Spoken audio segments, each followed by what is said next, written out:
Salut, c'est la dernière ligne droite avant Noël, mais au-delà de l'aspect festif de cette période, ce moment de l'année vient avec beaucoup de stress et d'inquiétude. Entre hausse du coût de la vie, difficultés pour acheter des cadeaux ou encore problèmes pour offrir un repas de fête, la situation peut être bien compliquée pour certains parents. Et selon des spécialistes, toute cette incertitude peut avoir des conséquences sur les enfants. Ça peut affecter l'apprentissage, ça affecte la capacité de l'enfant à pouvoir porter attention, à se concentrer.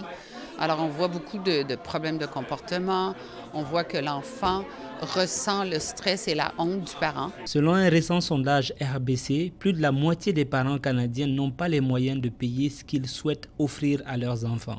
Un autre sondage léger du Conseil canadien du commerce de détail révèle que les Québécois prévoient dépenser 20% de moins que l'année dernière pour les fêtes. Et la période des fêtes peut aussi être difficile pour les aînés qui vivent seuls. C'est pourquoi l'organisme Les Petits Frères a organisé hier à Gatineau un dîner de Noël à l'honneur des personnes âgées. Et je peux vous assurer qu'il y avait vraiment du plaisir dans l'air. Quand j'ai eu la chance d'aller dans une réception, ça fait de l'agrément. Ces gens-là n'ont pas la facilité de sortir de chez eux. Alors, c'est pour ça qu'on est là. L'impression que les gens ont peur de nous, tu sais. Puis, on n'est pas dangereux, on est même aimant. Au Québec, près d'une personne sur 4 a 65 ans et plus.